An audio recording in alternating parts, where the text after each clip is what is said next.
Agradecido, Senhor, pela oportunidade de estarmos juntos novamente, estudando o Teu Evangelho e as bases da doutrina espírita que nos iluminam o ser, nos dando novo entendimento. Queremos Te pedir também, Senhor, que nos auxilie na abertura dos nossos corações para os novos valores que estão sendo necessários para a nossa caminhada de hoje. Pai nosso que estais no céu, santificado seja o vosso nome, venha a nós o vosso reino. Seja feita a vossa vontade, assim na terra como no céu. O pão nosso de cada dia nos dai hoje. Perdoai as nossas ofensas, assim como nós perdoamos aqueles que nos têm ofendido. Não nos deixeis cair em tentação, livra-nos do mal, porque Teu é o reino, o poder e a glória para sempre. Que a Tua paz, Senhor, permaneça conosco. Que assim seja.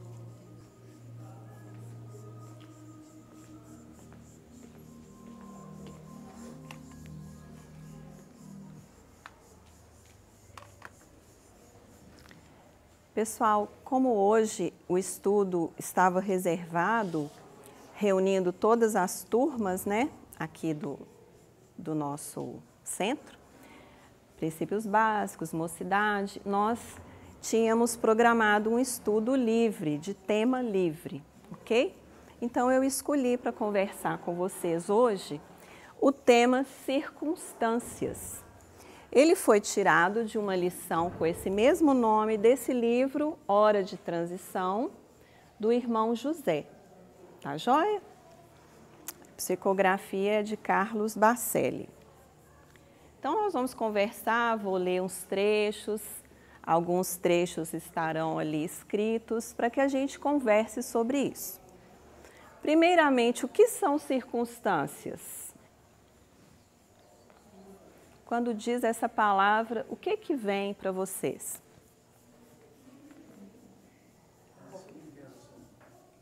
Um de cada vez. Como é que é? Ocasiões. Ação e reação. São resultados das escolhas que a gente fez. Circunstâncias são resultados das escolhas? Eu acho que são. Tá, eu estou pegando as ideias. O que mais, gente? Oportunidades. Momentos. Ocasiões. Então, circunstâncias é aquilo que nos acontece, tá certo? Que está no contexto da nossa vida. São acontecimentos, né? São ocorrências, situações que nós estamos ali diante e que nos envolvem. As circunstâncias podem mudar? Então, uma característica das circunstâncias é isso, elas mudam a todo momento. E tem circunstâncias que nós vamos atravessar em comum, ou seja, faz parte do coletivo. Nós estamos vivendo uma circunstância de saúde pública que está envolvendo a todos nós, né? Então, situações sociais, políticas, religiosas que implicam numa comunidade maior, nós também vamos vivenciando aquelas circunstâncias. É o contexto que nós vamos ter para exercer a nossa vida, as nossas escolhas, ok? E tem as circunstâncias individuais. Por exemplo, as doenças que cada um de nós atravessa, as perdas, né? Os fracassos ou sucessos, circunstâncias que nos envolvem e que mudam, né? De repente, eu estava ótima ontem e hoje eu amanheci doente.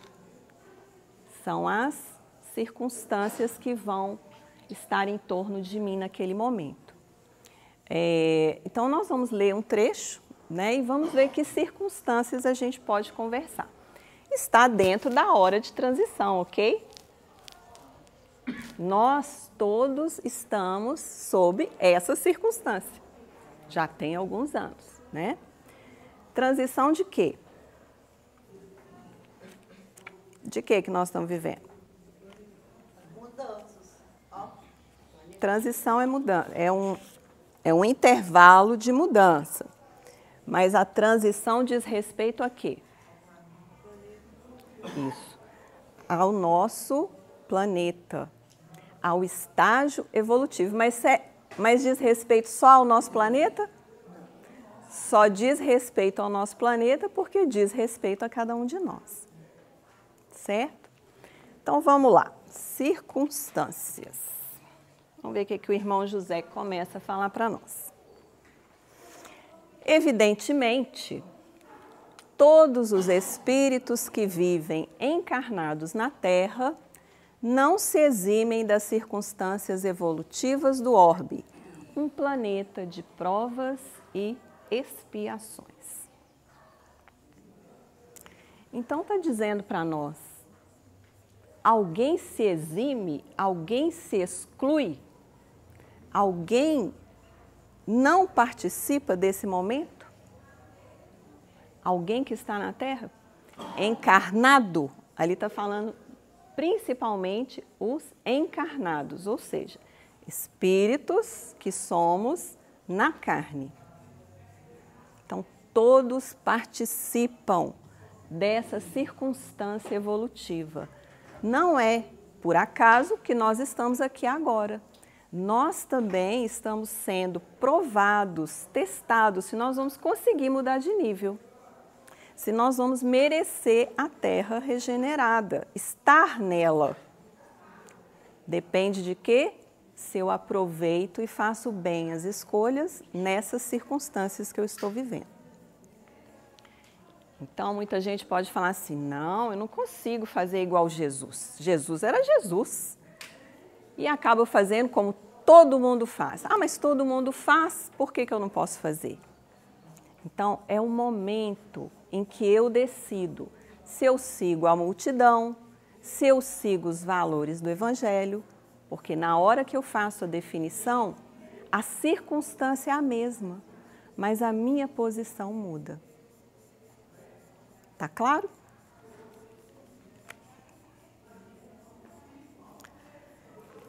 Nesse sentido, todos nós estamos sendo convidados a participar destas circunstâncias atuais que estamos vivendo de uma forma diferente. Queremos, às vezes, ter resultados diferentes na nossa vida, mas fazendo escolhas semelhantes. Tem como, gente? Ter resultado diferente, fazendo a mesma coisa? Escolhendo do mesmo jeito? Então, se eu estou colhendo hoje na minha vida, sofrimento, dor, decepção, pode ser que seja resultado de outras escolhas que eu fiz em circunstâncias diferentes. Mas estou tendo nova oportunidade. Se eu fizer as mesmas escolhas, nas circunstâncias semelhantes, eu vou ter resultados diferentes? Então, se eu não quero mais dor, não quero mais sofrimento, não quero mais decepção, não quero mais culpa interior, eu preciso fazer escolhas que me deem outro tipo de colheita. Então, aproveitar das circunstâncias, sejam quais sejam, para que nós possamos fazer escolhas diferentes. Tem muitas vezes em que nós escutamos, principalmente pessoas, da área espírita, falando assim, isso que está me acontecendo é por causa da vida passada. Vocês já viram isso? Mas é importante a gente diferenciar. Não é a vida passada, não é a circunstância passada que me faz esse contexto de hoje, mas são as minhas decisões e escolhas naquelas circunstâncias é que me faz colher de determinada maneira hoje. Então, a culpa não é da circunstância passada. A responsabilidade é da escolha que eu fiz. Então, se eu quero um resultado diferente, fazer escolhas diferentes, porque nós vamos ser colocados em circunstâncias semelhantes. Eu estou lendo um livro que eu leio devagar, chamado Esculpindo, eu estou até com ele aqui, O Próprio Destino. Esse livro mostra uma história inicialmente de um político, mas os mentores vão conversando, né, ao longo do texto e vai falando assim, como, por exemplo, tá, gente? Como que um político vai resgatar aquilo que ele não fez de bom? Como, gente? Sendo colocado na mesma circunstância. Ou seja, ele vai ter que resgatar como político de novo, para que ele influencie a comunidade de forma diferente, para que ele trabalhe de forma diferente. Então, nós vamos ver aí, ó, a encarnação, desencarnação de personagens. Se a gente for pegar os livros, por exemplo, espíritas, que contam um pouco da história do Brasil, nós vamos ver os personagens vindo e voltando. Para quê? Está tendo nova oportunidade. Vou te dar uma outra circunstância parecida, um campo de trabalho parecido para você semear diferente. Certo? Alguém ia falar? Nós vivemos atualmente num momento de definição de escolhas, né? A gente vai investir ou na vitória ou na própria derrota, porque quando você fala aí, a pessoa hoje está na situação por causa das vidas passadas. O termo vida passada é vida que passou. A gente tem que analisar aonde que nós investimos, né, para a gente estar na situação que nós estamos hoje. E mudar para outro caminho melhor. Pois é. Então, hoje nós estamos refletindo sobre isso. O que a gente faz na circunstância de hoje? Será que a gente está repetindo? É mais possível repetir a escolha ou não repetir? Hã? É mais fácil repetir. O que significa mais fácil? Não tem esforço nenhum. Está até no automático.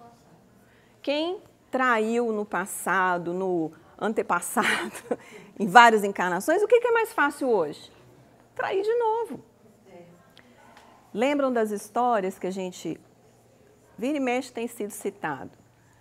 O impulso suicida. É mais fácil ou é mais fácil eu escolher preservar a vida daqueles que já se suicidaram várias anteriores? O mais fácil, no sentido assim, não exige algo diferente, um esforço individual para uma escolha saudável, é mais difícil do que repetir, né? A gente não brinca que o ser humano é o único animal que cai no buraco, no mesmo buraco, 2 vezes? Porque os animais caíram uma vez, os irracionais, os que são chamados irracionais, caem uma vez e não passa ali perto mais. Porque eles instintivamente já sabem, opa, aquilo ali. E nós que raciocinamos, a gente acaba se deixando levar nas mesmas escolhas. Então, ali, nós estamos nesse espiral aí, evolutivo, né? Mas a gente só muda para o espiral de cima a hora que a gente faz essa mudança de qualidade, tendo uma decisão diferente. Ah, mas todo mundo erra mesmo? O que tem eu errar? Aí eu estou fazendo escolha diferente? Não, eu estou procurando, inclusive, justificativa para escolher a mesma coisa. Quem vai ter o prejuízo? Nós mesmos. Então, a Terra é esse orbe que nós habitamos hoje para fazer uma mudança de padrão evolutivo. Olha que interessante. Todo mundo está nessa embarcação chamada Terra, que neste momento é o quê? É um orbe de provas e expiações. Mas vai passar para qual? Regeneração. Na medida em que aqueles habitantes que estão aqui também se regenerem, é que a Terra vai mudar de nível. Ou seja, o lado de fora das circunstâncias reflete o lado de dentro de cada um de nós. Certo? Então, na classificação dos mundos, segundo o Evangelho segundo o Espiritismo, no capítulo 3, podem ir lá conferir, Tem os mundos primitivos, que são aqueles destinados às primeiras encarnações dos espíritos. É lá que eles começam o seu início. Começam o seu início, ficou redundante. Começam a sua evolução, certo? Depois, a alma vai encarnar nos mundos de expiação e prova. Qual que é a característica principal desses mundos? O mal ainda existe de uma forma muito evidente, porque ainda a escolha para o bem, que é mais trabalhosa muitas vezes, é deixada de lado. E aí nós vamos olhar o nosso mundo e vamos entender direitinho o que significa aquilo, a respeito do mal. E uma definição muito interessante, agora eu esqueci qual livro da obra de André Luiz, não sei se é o Ação e Reação, ou se é No Mundo Maior, em que o mentor explica para André Luiz o que é o mal. Vocês sabem o que é o mal? Não, a gente não explica uma coisa pelo negativo dela. O que é o bem? A ausência do mal? Não dá para explicar assim. Agora ele fala uma coisa. Hã? Isso. É isso que o mentor explica. Olha que coisa, gente. Mesmo eu fazendo o bem, mas se for só para mim, já é um mal. Quando eu quero o bem só para mim, eu estou gerando mal. O que é o bem só para mim? Tem uma palavra que pode definir. Egoísmo. Egoísmo. Não é uma das chagas da humanidade? Então, assim, a gente quer tudo de bom para a gente, mesmo que tenha prejuízo para o outro. Enquanto a gente estiver nesse patamar, o que domina na Terra? O mal. E muitas vezes quem está praticando dessa forma nem acha que está fazendo mal, porque está fazendo bem para ele. Não é paradoxal? Por isso a importância da gente se esclarecer. Então você pensou que ela não faz mal para ninguém, mas ela só faz o bem só para ela. É extremamente. Aí ela já está fazendo mal. Fazendo mal, não é? Já. Interessante como abre a nossa mente, né? Para a gente refletir como está a minha conduta. Certo? A gente faz sem perceber nada, né? É, mas agora vocês vão perceber, porque quando a gente tem a informação, muda. Eu posso não usar a informação, mas eu já estou esclarecido. O que faz diferença na minha escolha? Na hora que eu faço a escolha, o que Jesus nos ensina? Coloque-se. Que pensaria uma outra pessoa se visse fazendo o que eu faço? O que eu pensaria também de uma outra pessoa vendo-a praticar algo do jeito que eu estou praticando? Será que eu ia achar bacana? Agora, nós temos níveis de consciência, né, gente? O que é a consciência? É essa guardiã da probidade interior. É aquilo que santifica o nome de Deus desde nós. Por quê? É lá na consciência que está o quê? As leis divinas, Livro dos Espíritos, 621, depois vocês conferem aí. Onde está escrita a lei de Deus? Na consciência, os Espíritos esclarecem. Não é na tábua dos 10 mandamentos, não. É na consciência. Mas, como nós também temos graus de evolução diferentes, à medida que nós vamos esclarecendo a razão, vamos compreendendo mais as leis divinas. Mas ainda temos um conflito a lidar, que é o coração. Porque para nós fazermos escolhas, eu preciso juntar mente e coração, razão e sentimento. Às vezes eu sei o que é certo, minha razão sabe o que é certo, mas meu coração não quer fazer o certo. Aí o que acontece? Estão separados. A minha razão sabe o que é certo, mas meu coração não quer. Aí o que eu faço? Sigo o coração. Temos que ter muito cuidado, né? Tem gente que fala, segue seu coração. Opa! Vamos iluminar o coração então. Então nós temos uma sabedoria, um conhecimento que é da razão. E temos também um conhecimento que é do coração. O amor é um conhecimento, uma sabedoria do coração. Por exemplo, vocês entendem quando eu falo assim, Deus ama igualmente os que erram e os que acertam. Vocês entendem? Entendem? O que significa isso? Amor. Amor por si é incondicional. Se nós conseguimos chegar no amor, é sem condições. É amar aquele até que te persegue. Agora, como que é esse amor? Aí vamos estudar o Evangelho para a gente se esclarecer. Né? Jesus falou para nós, orai por aqueles que vos perseguem. Não é? Perdoai as ofensas. Então, esse é o jeito de amar aqueles que estão nos ofendendo e perseguindo. É amor. É não colocar condições. Não. Eu te perdoo desde que você me peça desculpa. Já é uma condição. Isso não é amor. Então, quando a gente fala que Deus ama aqueles que seguem o caminho do bem e também aqueles que seguem o caminho do mal, a gente fala assim, mas não é possível, isso não é justo. Isso não é justo? Que justiça que nós estamos acostumados, né? A gente está acostumado a considerar a justiça de forma desigual para as pessoas. Mas todos merecem a justiça. Quer falar, Valdemir? Nós só vamos entender o amor quando nós substituímos o eu para o nós. Porque o eu é muito diferente do nós. O eu significa isolamento. Só eu que penso, só eu que mando, só eu que preciso.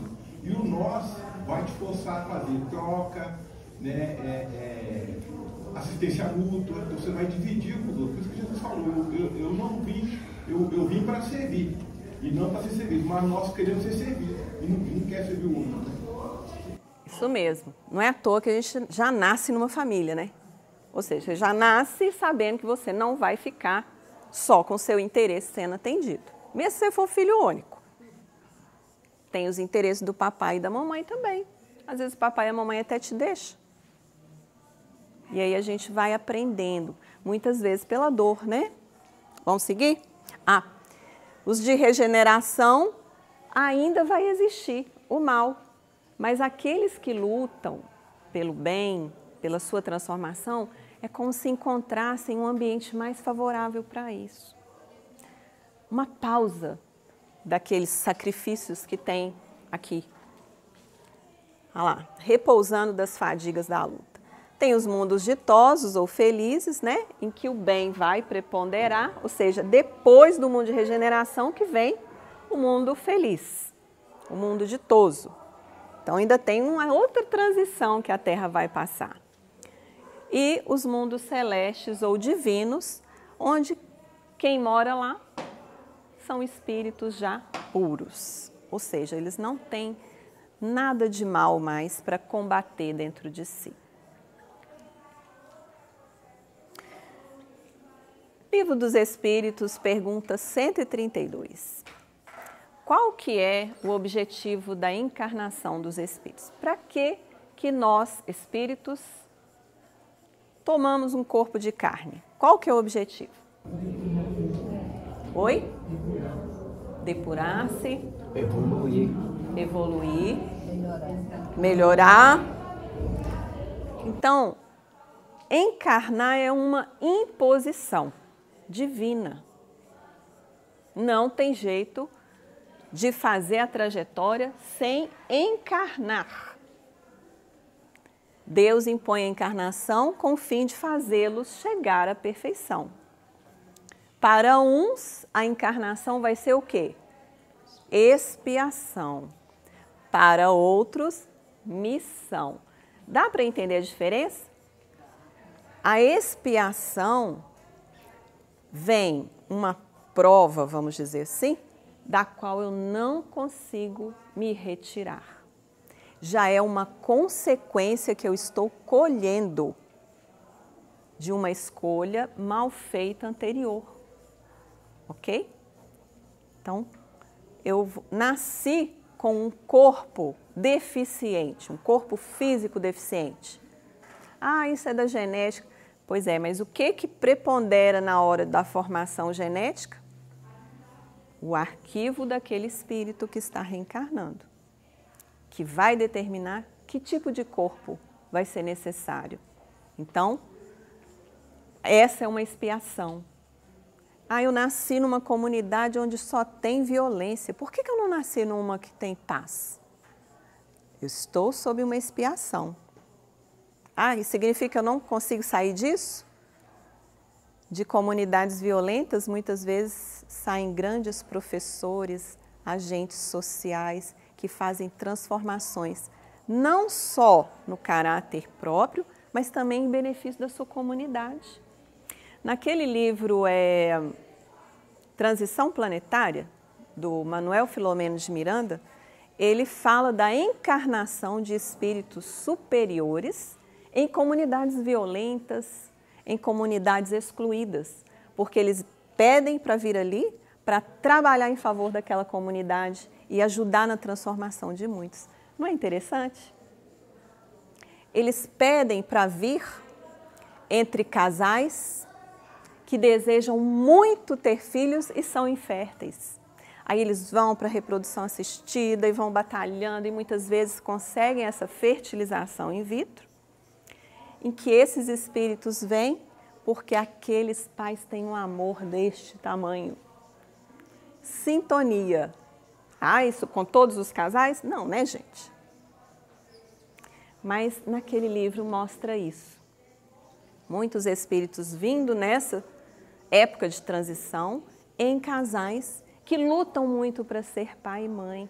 Então, aquele amor que eles têm já é o ambiente que eles vão proporcionar para aquele espírito, ó, já pegou um lado aí da sabedoria e vamos em frente. Quem levantou a mão? Então, só que eu perdi entender. Então, quando a pessoa faz uma reprodução, né, quando você fala, Assistida. Que aí ela vai fazer fertilização, então o espírito também encarna ali? Como assim, encarna ali? Deixa eu ver se eu acho que não expliquei direito. Tipo assim, eu achava que aquilo não era... Não, para haver uma fecundação já tem ali, né, aquele que vai ser encaminhado. E muitas vezes geram-se vários embriões, né, gente? Então tem vários espíritos ali sendo trabalhados, mas muitos não vão ficar, certo? Isso é um assunto que dá um estudo inteiro ou mais, tá bom? Mas é só para responder a pergunta. E tem outros que vão vir, né, encarnar em missão. Acabei de dar o exemplo desses espíritos que estão vindo, de certa maneira, nesta época, para ajudar a passar para o novo nível, eles estão em missão. Mas nós também estamos em missão. Se a gente não se reconhece debaixo de uma expiação dura, daquela circunstância que eu não consigo sair, nós estamos também com missões. Menores ou maiores, de acordo com o nosso envolvimento. Qual que é a minha missão de hoje? A minha missão de hoje era vir aqui de manhã, fazer minha tarefa, depois vir aqui, conversar um pouquinho com você sobre esse tema. Essa era a minha missão de hoje de manhã. Não posso considerar assim? Qual a missão que vocês estabeleceram para hoje? Para o carnaval? Para o feriado?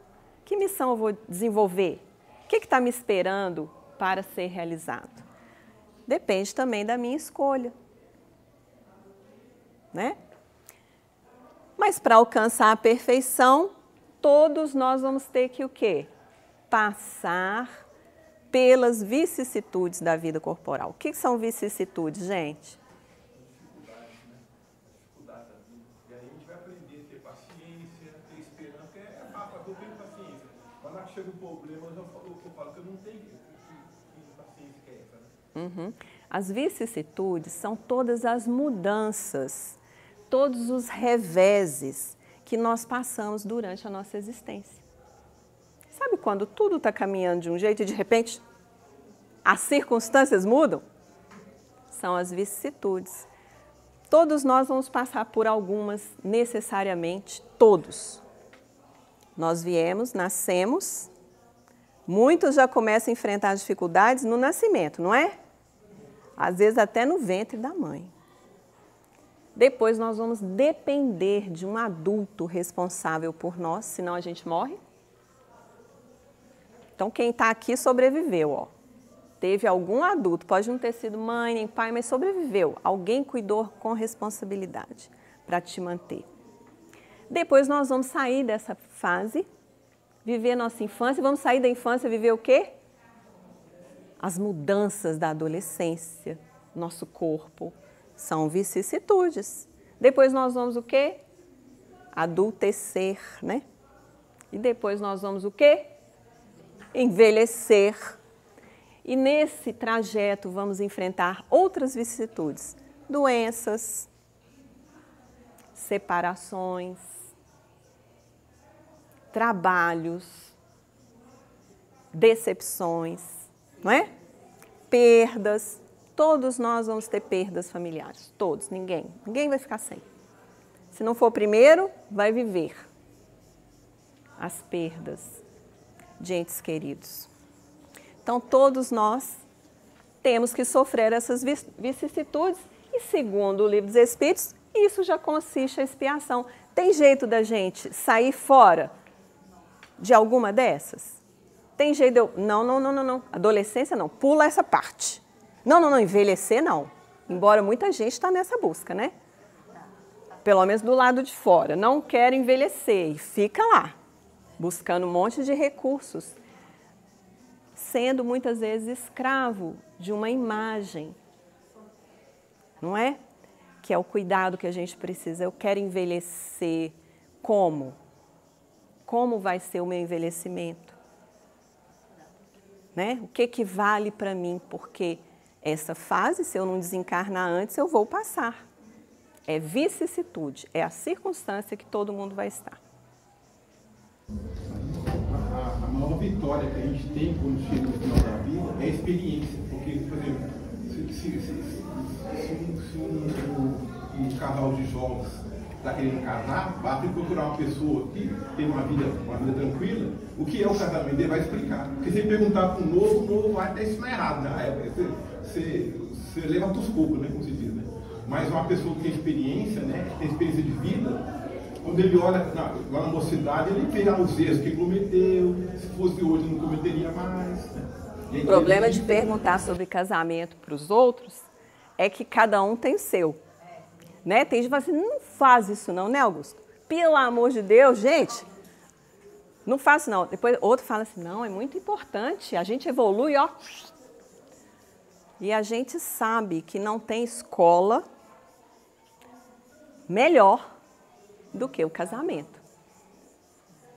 Para um evoluir e ajudar o outro a evoluir, não tem não. Mas significa que eu não posso passar por outras escolas? Que também vão me ajudar?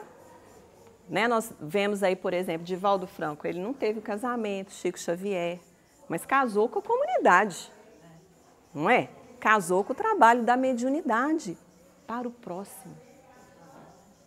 Né? Então também, como é que eu vou viver a minha solitude, no sentido de estar sozinho caminhando nesse mundo?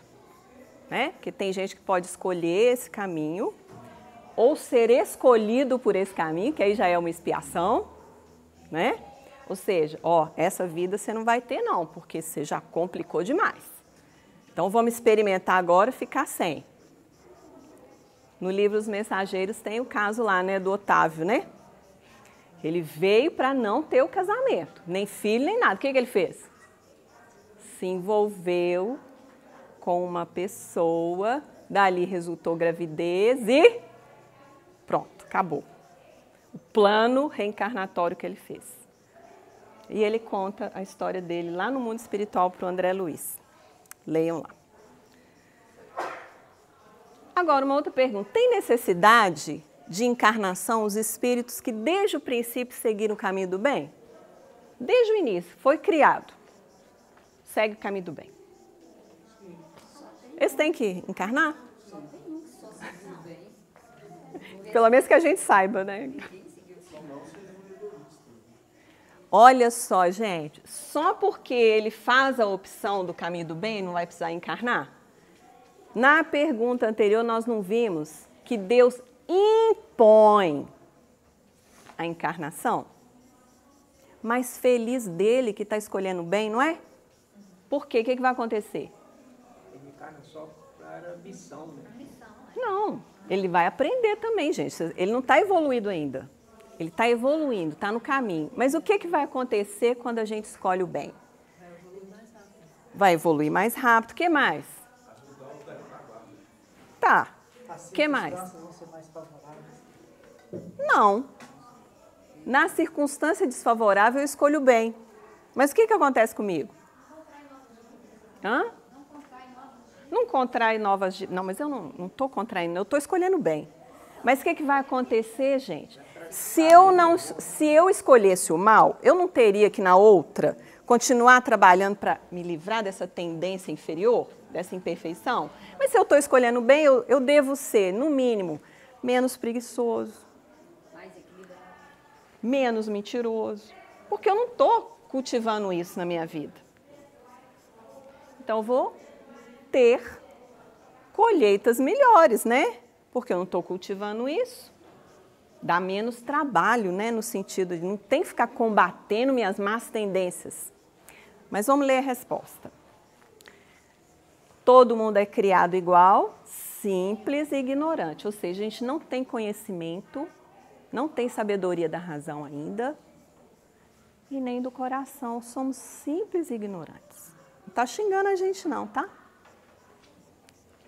E o que acontece? A gente só se instrui nas lutas e tribulações da vida corporal. Olha só, a escola é a vida corporal.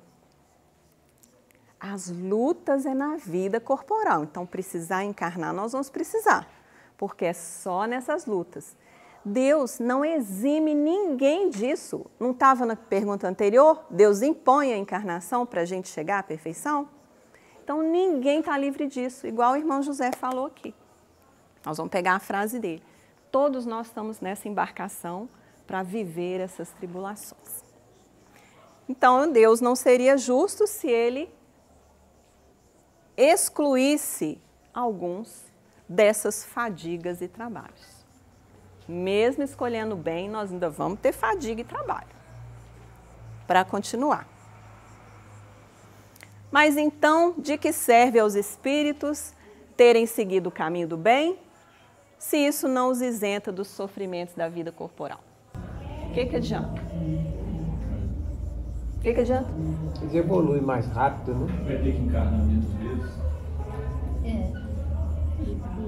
Olha o Chico, né? Quanto sofrimento na vida corporal. Pois é. E ele escolheu bem. Eu estava lembrando disso na hora que eu preparei esse tema, com as circunstâncias do Chico na infância. Vocês já leram a história dele? Tem muitos livros falando sobre o Chico. Agora tem um que não é da Lavra Espírita, mas que é daquele repórter, o Marcel Souto Maior. Eu adorei ler aquele livro. Chama As Vidas de Chico Xavier, que ele conta algumas coisas. Mas tem o Lindos Casos de Chico Xavier, que também é muito bom. Então, o Chico, com 5 anos de idade, tinha perdido a mãe. E ele enxergava a mãe lá no quintal, no meio das árvores. E quando ele ia contar, surra nele, né? E vai para o padre manda castigar. E aí vem as histórias. E a mãe morre e vai ficar com uma madrinha que era abusiva.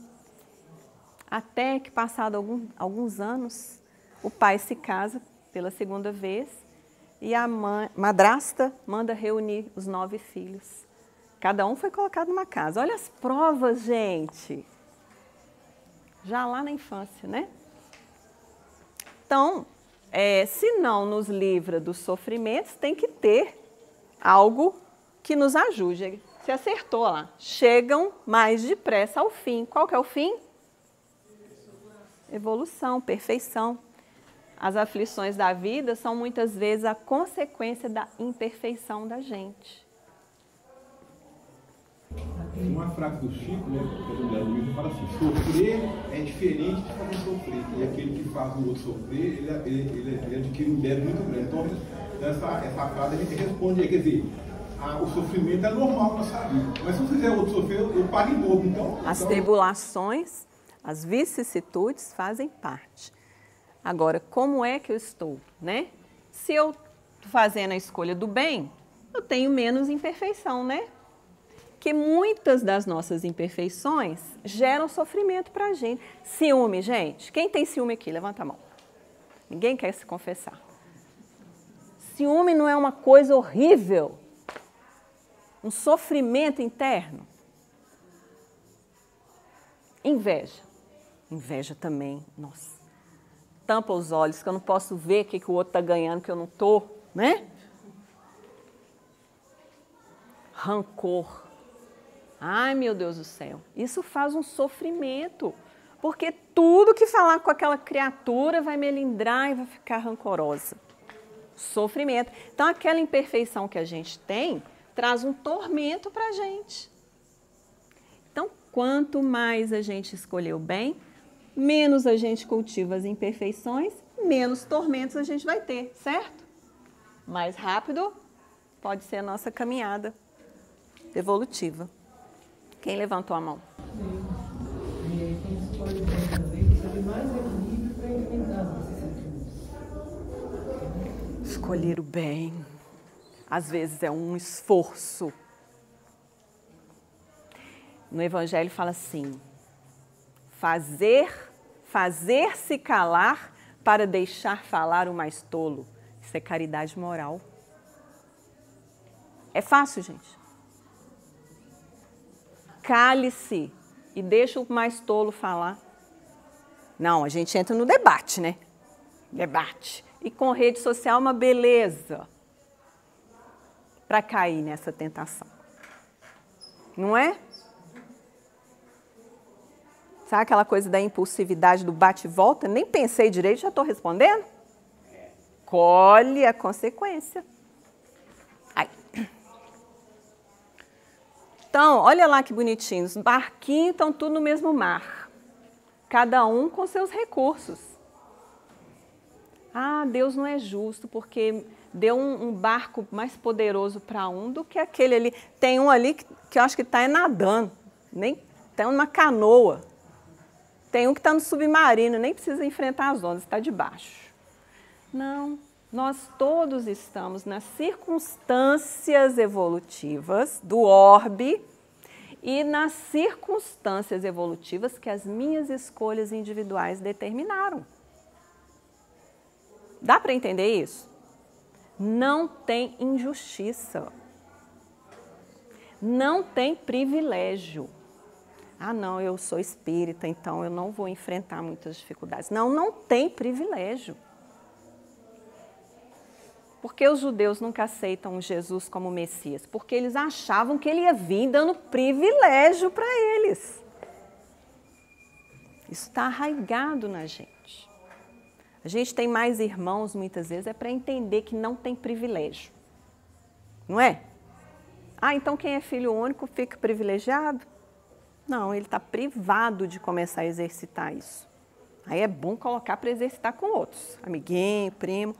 Então, os espíritos que vivem entre os homens, no mundo físico, por mais elevados que sejam, não desfrutam de privilégios. Jesus desfrutou de algum privilégio? Como é que começou a vida de Jesus aqui na Terra? Os pais tendo que fugir.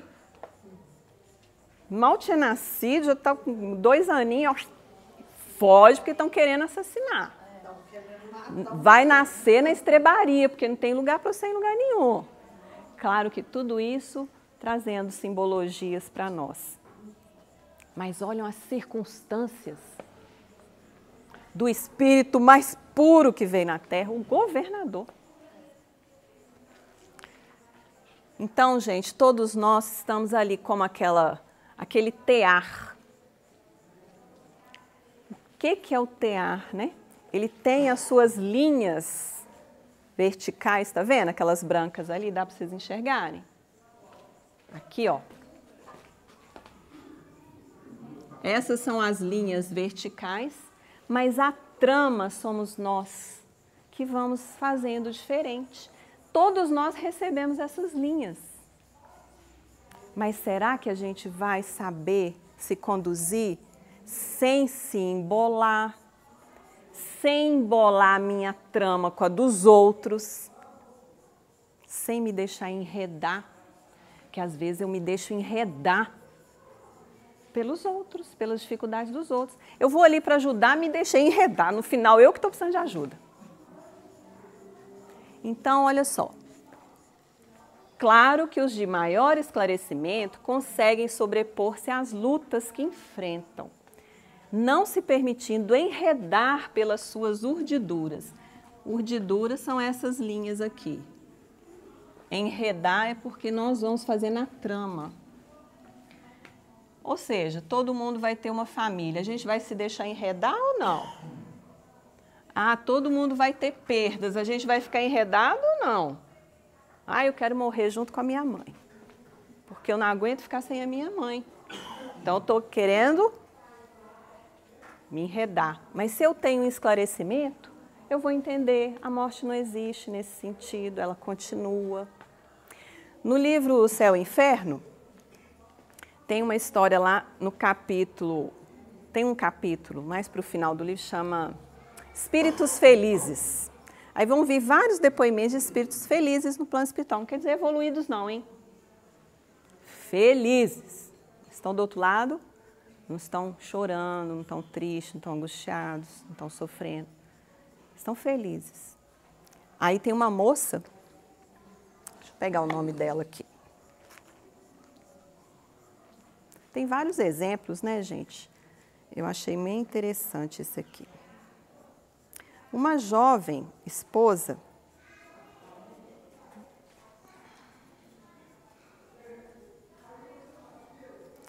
é a senhora Anais Gourdon. Não sei se é assim que pronuncia, que é francês.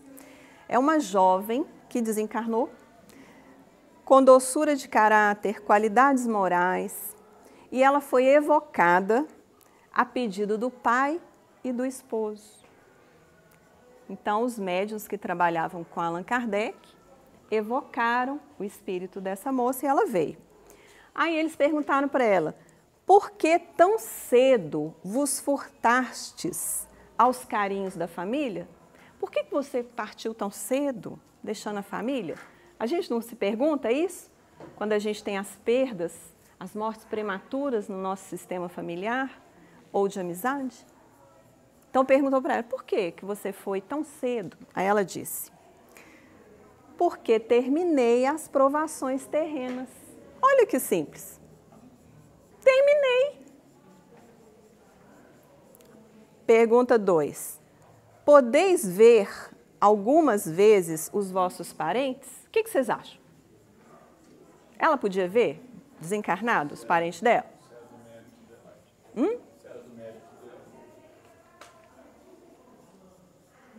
Ela responde, estou sempre ao lado deles. Gente, os nossos familiares desencarnam, qual é o ambiente que eles estão acostumados? A casa deles. É lógico que eles estão perto de nós. Cabe a nós cuidarmos dos nossos sentimentos para a gente não retê-los ali. Porque senão vira um processo obsessivo, mesmo com quem a gente ama e quem nos ama. Só a presença do desencarnado ali, que às vezes está em sofrimento, ou está alienado da sua própria condição, favorece um mal-estar na família, até físico. Geralmente as crianças são as primeiras a sentir. E muitas vezes, porque também as crianças sentem esse mal-estar, os pais se preocupam e vão procurar recurso, né? Às vezes cai aqui no centro espírita, olha, perdi minha mãe, a vovó está lá. Então ela disse, estou sempre ao lado deles. Aí pergunta 3. Sois feliz como espírito? O que vocês acham? Ela já está lá no capítulo de espíritos felizes, né, gente? Então ela é feliz. Responde, sou feliz, amo e espero. Olha que bonito. Eu amo e espero. Quem ama, espera? Às vezes milênios, né? até o outro se decidir se aproximar do seu coração. Os céus não me infundem temor, e cheia de confiança, aguardo que asas brancas me alcem até eles. O que são essas asas brancas? Perguntaram para ela. São os espíritos de luz que ela enxerga, que vêm estar com ela, e que ela fala assim, eu quero essas asas brancas também. Pergunta 4. Podem os vossos parentes fazer algo em vosso favor? O que vocês acham, gente? Hã? Pode. Podem, caros irmãos, não mais me entristecendo com as suas lamentações, pois sabem que não estou perdida de todo para eles. Desejo que a recordação de meu ser lhes seja suave e doce. Passei qual flor sobre a terra, e nada de pesaroso deve subsistir dessa passagem. Olha que interessante, né? Muitas vezes a gente fica ali, naquela circunstância da perda de um ente querido, lamentando, chorando. A vida passa, já passou 20 anos e eu estou lamentando, chorando. O que eu faço com o meu ente querido nessa situação? Entristeço. No livro Calma, de Emmanuel, tem uma lição muito interessante aqui, chama-se Ligações Familiares. Aí eu selecionei uma frasezinha em relação a esse tema, perdas de entes queridos. Uma criança terna e inesquecível que retorna ao mais além, nos primeiros tempos da infância, quase sempre é um coração profundamente dedicado ao teu progresso espiritual, que apenas regressou ao teu convívio doméstico a fim de acordar-te para as realidades da alma, através da saudade e da afeição. Olha que interessante. Muitas vezes aquela criancinha que parte de uma família, ainda em tenra idade, o que ela faz naquela família nesse pouco tempo, gente? Desperta aqueles corações. Não, vai buscar muitas vezes a fé, vai buscar o recurso espiritual, vai dar mais valor à vida. Então, é aquele objetivo daquele espírito. Ele é ligado a você no seu progresso. Você está quase a sua embarcação naufragando com as suas escolhas. Vem para te salvar. Só que, se nós deixamos a lamentação, a falta de fé e não buscamos um esclarecimento, vamos cair naquela posição de revolta, considerando como se Deus fosse injusto. Mas a gente se esclarece e entende isso. Vocês já viram aquele Salmo 23, que eles falam, o Senhor é o meu pastor? Eu estava ouvindo o Haroldo essa semana falar desse Salmo. Quem tiver oportunidade, assiste esse vídeo, me parece que é 71, falando sobre o Êxodo. Aí ele fala a respeito dele, que nas traduções fala assim, o Senhor é meu pastor, nada me faltará, né? Que ele fala que é um erro de tradução, que na verdade é, o Senhor me apacenta, Ele não me falta. O que está dizendo? O Senhor cuida de nós, nós somos as ovelhas. Apacentar é cuidar, é alimentar, é levar para pastar, fazer caminhar, levar para tomar água fresca. Não tem no próprio Salmo falando? Me leva para verdes pastagens. É para isso, é para o cuidado divino estar sempre em nós. Por que na hora de uma perda a gente desconsidera que Deus está cuidando? Ele está faltando para você ali? Não há promessa de que não vai faltar nada. Cada um nas suas circunstâncias. Vai faltar, gente. Às vezes vai faltar companhia, vai faltar dinheiro, vai faltar saúde, vai faltar uma oportunidade de alguém vir e me acolher. Vai faltar. São as provas. Será que eu semeei para merecer acolhimento? Se eu não semeei, eu estou colhendo. Agora, mesmo sem acolhimento, o meu coração está sendo apacentado. Eu estou sendo cuidado. Olha que interessante. Para que a gente tenha certeza de que a gente nunca vai estar sem a presença divina. Nós podemos nos desconectar de Deus. Né? Uma vez eu brinquei aqui, Jesus, Deus está sempre online, mas a gente às vezes está ocupado. A gente não conecta. E a dor, muitas vezes, é o que faz conectar novamente. Viu o que eu li? Da perda. A dor, segundo o Evangelho, né, é uma bênção que Deus envia aos seus eleitos. A dor é para quem fez o mal no passado? Não.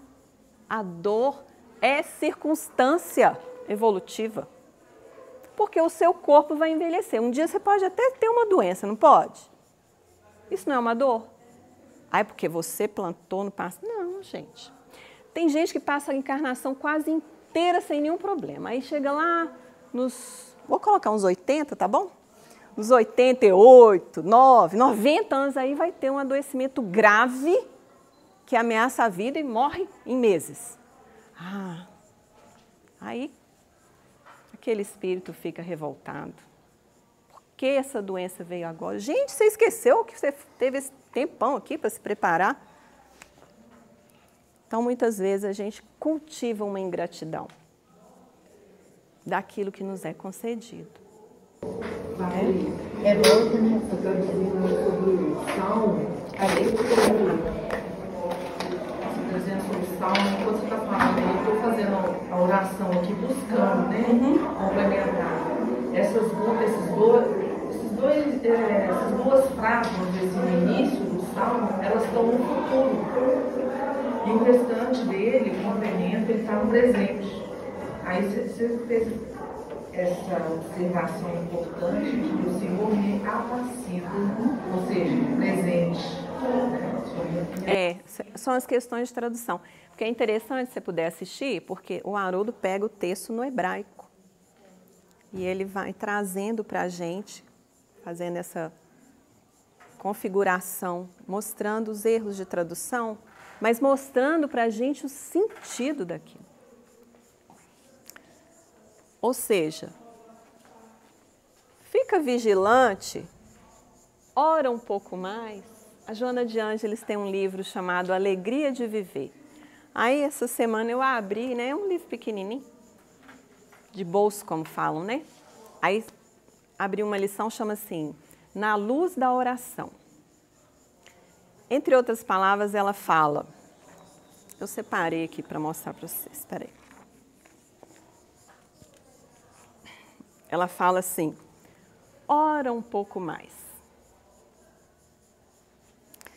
Por mais complexas se te apresentem as situações, as circunstâncias, faze uma pausa e ora. A atitude te oferece calma e lucidez. A coisa apertou, ficou difícil, veio um sentimento de desânimo, de tristeza, raiva, decepção. Pausa. Ora um pouco mais. Ela vai falando. É a nossa forma de nutrição. Conectar com a fonte. O Senhor me apacenta. Essa é a fonte. Cuida. Não me falta. O tempo todo. Como vocês perceberam, o tempo já está esgotando, né? Eu não vou conseguir chegar no final, mas eu vou passar aqui uns slides para frente, para a gente ver uma passagem, tá? Que é essa aqui. não estava tão para frente. Na carta de Paulo aos Romanos, capítulo 7, 19 a 21. Porque não faço o bem que quero, mas o mal que não quero, esse faço. Olha o que Paulo está dizendo. A gente se esclarece do bem, razão, certo? Ó, o caminho do bem, fazer uma escolha boa, saudável, não se revoltar, né? Resignar-se. Não vou definir pelo negativo, não. Resignar-se. Aquilo que eu não posso mudar, o que eu faço? Resignar-se. Paciência para atravessar. Eu não domino aquela circunstância. Aí ele diz, eu já conheço o bem e não consigo fazer o bem, mas o mal que eu não quero fazer mais, eu faço. Ele está dizendo de quê? Um conflito, certo? Um conflito entre o que eu já sei, eu já conheço na minha razão, e o que eu sinto, aquilo que a gente falou no início. Para que a gente veio aqui na Terra? Para evoluir. Então, nós vamos precisar de lidar com as tribulações. E o que é mais fácil para eu escolher? Aquilo que eu já repeti muitas vezes. E se foi escolha voltada para o mal, é mais fácil eu repetir, por isso fica esse conflito. A minha tendência é fazer o mal, mesmo eu já conhecendo o bem. Por isso, no slide anterior, fala da vigilância, de orar um pouco mais. Por quê? Porque a gente precisa se conectar para dar conta deste conflito. Ora, se eu faço o que não quero, já o não faço eu, mas o pecado que habita em mim. Ele está dizendo o quê? As nossas imperfeições que estão em nós, que ele chama de pecado. Eu não quero fazer o mal, quero fazer o bem. Mas se eu faço o mal, o que é? É o pecado que habita em mim. É a minha imperfeição, que eu ainda não consegui me livrar dela, que me conduz. Acho então esta lei em mim, que quando quero fazer o bem, o mal está comigo. Olha que interessante. Eu vou procurar fazer o bem porque eu reconheço que eu trago o mal em mim. Não é porque eu sou bonzinho. Eu preciso trabalhar para o bem. É ele que vai me fortalecer. Então, nós estamos aqui hoje num domingo de carnaval, certo? Um feriado em que muita gente faz tantas coisas. Ou nada. Então, eu gostaria de terminar o estudo de hoje, vou passar para frente, com umas sugestões.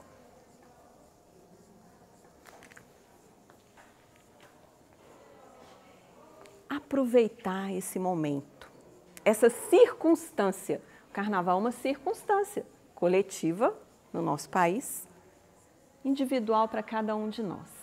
Mas é uma circunstância. Ela pode ser evolutiva e eu aproveitar para ir para frente, ou não. Então vamos aproveitar, arejar nossa mente com o quê? Otimismo, boas conversas, boas companhias, leituras edificantes, música agradável, ideias fraternais e muito bom humor, pois com isso a saúde residirá conosco. E nós vamos estar aproveitando da melhor maneira a circunstância que nos é oferecida. Então, aproveitem neste sentido aí, para arejar a mente de vocês. Alguém quer fazer alguma pergunta, algum comentário final? Queixa, reclamação? Não? Então, agradecendo aí a paciência de vocês, nós vamos encerrar.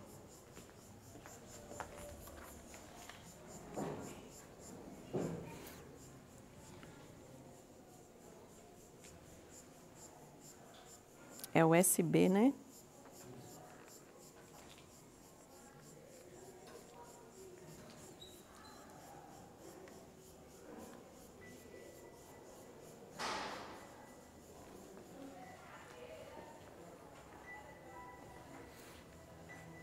Eu vou fazer a prece, depois vocês esperem só um minutinho que eu tenho um recado, tá?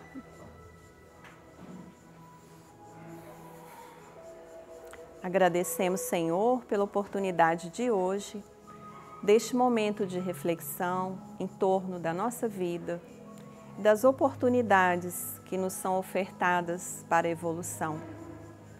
Que o Senhor nos ajude a escolher o bem, não só para nós, mas também para todos. Que a Tua paz, Senhor, permaneça entre nós. Obrigada. Assim seja.